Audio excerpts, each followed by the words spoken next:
बोलिए अनुराग भदौरिया। अनुराग क्या कह रहे हैं? मैं ये देखिए मानक जी, एक बड़ी बात ये है, ये टीवी चैनल पे बैठ के ये लोग अरब कंट्री के देशों को, दुबई को उल्टा सीधा बोलते हैं। भाई अगर उनसे हमारे रिश्ते हैं, प्रधानमंत्री जी जाते हैं, उनसे गले भी मुलाकात होती है, वो तो वहां भी मुस्लिम लोग, मुस्लिम समुदाय के लोग रहते हैं। इसके मतलब प्रधानमंत्री जी क्या मैसेज देना चाहते हैं? भाईचारे का मैसेज देना चाह रहे हैं, तभी ना, तभी तो उनके साथ बिजनेस है। और यहाँ बैठ के बीजेपी के लोग गाली देते हैं। तो मेरे समझ में नहीं आता भारतीय जनता पार्टी चाहते क्या है? एक तरफ चलो ना भाई, एक तरफ आप गाली देते हो, दूसरी तरफ गले मिलते हो, तीसरी तरफ यहाँ पे देश के अंदर भर्त्सना होती। मैं तो कहता हूँ चाहे मुस्लिम समुदाय का हो, चाहे हिंदू समुदाय का हो, चाहे सिख समुदाय का हो, चाहे किसी जाति धर्म का हो, अगर वो नफरत की राजनीति हिंदुस्तान के अंदर में करता है, नफरत की बात करता है, एक दूसरे को मारने काटने की बात करता है, रेप की बात करता है, गांधी जी का अपमान करता है, तो ऐसे लोगों को कड़ी से कड़ी सजा मिलनी चाहिए। कोई रियायत बिल्कुल सही है शिवम, इसमें क्या गलत है? बिल्कुल सही है लेकिन शिवम, बिल्कुल सही है। क्या दिक्कत क्या है इसमें? जो पीछे से ये खेल करते हैं, ये देश के लिए चिंता की बात है। इनकी कथनी करनी में फर्क है। पैगंबर मोहम्मद पर अगर कोई गलत टिप्पणी करे, गलत कानूनी तौर पर जो सजा हो मिलनी चाहिए, नहीं हो रही ना। मैं क्या कह रहा हूं, एफआईआर दर्ज हुई है, सारी चीजें हुई हैं, बिल्कुल कार्रवाई होगी, ऐसे 30 लोगों पर कार्रवाई होगी। लेकिन महत्वपूर्ण बात यह भी है, यही समाजवादी के प्रवक्ता, अभी मैं इनसे पूछ लूंगा लाल बिहारी यादव पर इन्होंने क्या किया। पैगंबर मोहम्मद से बड़ा प्रेम है इनको, होना चाहिए। मैं कहता हूं इस दुनिया में हर किसी के ईश से बहुत प्रेम होना चाहिए सबको, लेकिन इनको शिवलिंग से और शिव से बड़ी नफरत है।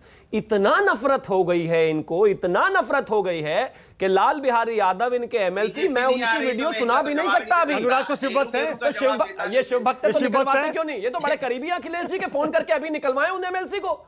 मैं कहता हूं सबसे पहले पार्टी से निकालो, जेल तो हो जाएंगे। अब देखिए अब इधर उधर भागने लगेंगे तो मुद्दे पे बात नहीं करेंगे। अरे ये मुद्दा मतलब हमारा धर्म नहीं है, मतलब बाकी की चीजों पर ज्ञान हो जाएगा। अच्छा अतुल जल्दी से बोलिए, उसके बाद रहमानी साहब आपके पास आ रहा हूं। अतुल बोलिए, अतुल बोलिए क्या कह रहे हैं? लाल बिहारी यादव बताइए, क्या हनुमान चालीसा सुनाने लगे अनुराग? तो भी पता चल जाएगा। सुना दो कितने हनुमान भक्त हैं, सुना दें। ये फर्जी हनुमान भक्त सुना दे पूरा मैं हनुमान चालीसा सुनाता हूँ, ये सुनाए पूरा। चलिए मैं सुनाता हूँ, सुनाए, अभी पता चल जाएगा, पूरा देश देख लेगा कितने भक्त हैं। 24 जय हनुमान ज्ञान गुण सागर जय कपीत तीन लोक उजागर राम नाम अंजनी पुत्र पवन सुत नाम। एवं त्यागी से बात कर रहे हैं आप, तो वो नहीं आगे बोलो। अच्छा अनुराग की बारी, शिवम ने सुना दिया, आप भी सुना दीजिए।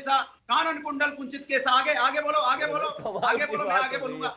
लाल बिहारी यादव को डाइवर्ट नहीं कर सकते आप। लाल बिहारी यादव को डाइवर्ट नहीं कर सकते। शिवलिंग का अपमान करने वाले एमएलसी को कब बाहर करेंगे? ओके अतुल बोलिए जल्दी, अतुल बोलिए। सीधा बता दीजिए। मेरा सीधा एक कहना है, कौन कितना धर्म का ज्ञानी है इससे देश को कोई लेना देना नहीं है। ये देश संविधान से चलना चाहिए, देश का राष्ट्रवाद संविधान से आना चाहिए। जो भी गलत करे वो किसी भी धर्म का रहे, उसे संविधान के तहत और कानून के तहत सजा होनी चाहिए। लेकिन मेरी एक बात, आप अगर इस तरह से नफरत फैलाओगे, धर्म संसद को आप माफ कर दोगे और किसी दूसरे धर्म के, मुसलमान धर्म के लोगों को बोलोगे, तो ये चलेगा नहीं। हमें अपनी तटस्थता रखनी पड़ेगी, क्योंकि देश हमारा है और हमारा देश चलाने के लिए, हमारे देश चलाने के लिए हमको संविधान के हिसाब से चलना पड़ेगा। वो शिवम भाई चमचों से बात नहीं करता, चमचों से बात नहीं करता मैं चमचों से बात नहीं करता। बीजेपी में धमक है तो बीजेपी। ओके रहमानी साहब, ऑलराइट रहमानी साहब अब मुझे बताइए, रहमानी साहब अपने एक पक्ष की बात करने से कैसे चलेगा? रहमानी साहब इसे कहीं तो रोकना पड़ेगा ना, ये रुकेगा कैसे? नहीं चल सकता ना, नहीं चल सकता।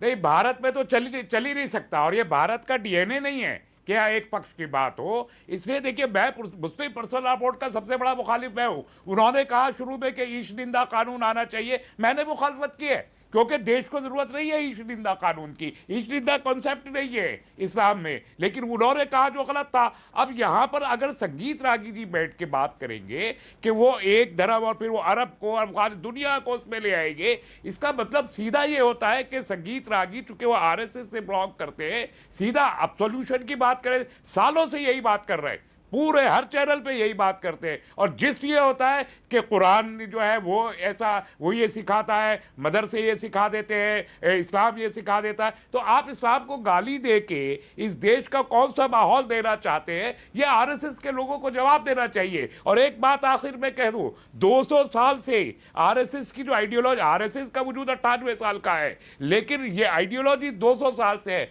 200 साल की आइडियोलॉजी में आज तक इस देश में 140 करोड़ लोगों में 25% से ज्यादा ने आरएसएस की आइडियोलॉजी को एडॉप्ट नहीं किया, आज तक वोट नहीं किया इनको। ये हमारी जीत है। ओके, शिवम ये त्यागी, देश टाइम की खत्म जीत हो रहा है है। मेरे पास। ये शिवम देश बोलिए। के मैं DNA चाहता हूं, की न्यूज़ 24 के दर्शकों को दिखाना चाहता हूं कि अनुराग भदौरिया पिछले 5 मिनट से म्यूट पे बोले जा रहे हैं, विंडो बोलती जा रही है, बोलती जा रही है, बोलती जा रही है। ये देखिए अभी भी आवाज नहीं आ रही है, लेकिन लगातार लिप सिंक चालू। वो तो अब आगे आना नहीं, चाहता वो हूं। इसलिए बड़ी क्योंकि एक important बार में एक आदमी की आवाज हाँ, सुननी लेकिन चाहिए। वो गलत, उनको नहीं पता, उनको मतलब नहीं है इस बात से। अगर वो शो पर आ गए तो 1 घंटा इकलौते बोलेंगे, देखिए आवाज बंद है, फिर भी लगातार चालू है। हद हो गई है बिल्कुल। अब खैर इंपॉर्टेंट बात पर आता हूं मैं। महत्वपूर्ण बात यहां पर यह है, रहमानी जी, हम एक लोकतांत्रिक देश में रहते हैं। संगीत रागी की अपनी क्या आइडियोलॉजी है इस बात से फर्क नहीं पड़ता, लेकिन आप या कोई भी उनकी आइडियोलॉजी की वजह से उनका गला नहीं काट देंगे, बस ये रियलिटी है। Okay. इस देश में कानून का राज है और लोग एक दूसरे को क्रिटिसाइज करते हैं। इस देश में भगवान को भी क्रिटिसाइज किया जाता है। मैं कहता हूं ठीक है, लेकिन गला नहीं काटना सही है। है। और उनको बौद्धिक नहीं, मंदिरों पे किसी भी किसने तरह से बुलडोजर चलाया काशी मानसिक में? मॉनेटरी पैसे काशी से लेकर में किसी भी तरह का बुलडोजर समर्थन किसने नहीं दिया चलाया? जाना चाहिए। योगी जैसे राज में ही एक चला समाज बुलडोजर। उनको क्यों सपोर्ट चला कर देता है, भाई? वैसे ही वो पूरा का पूरा समाज अपने ऊपर उस तरह के आरोप कोई सही नहीं साबित समर्थन कर देता करता, है। पूरा देश नहीं करता है। अनुराग क्या कह रहे थे? अनुराग जल्दी से, टाइम खत्म हो रहा है। मैं इतना पूछना चाहता हूँ, ये लोग इतनी बातें करते हैं, काशी में कितने मंदिर तोड़े गए?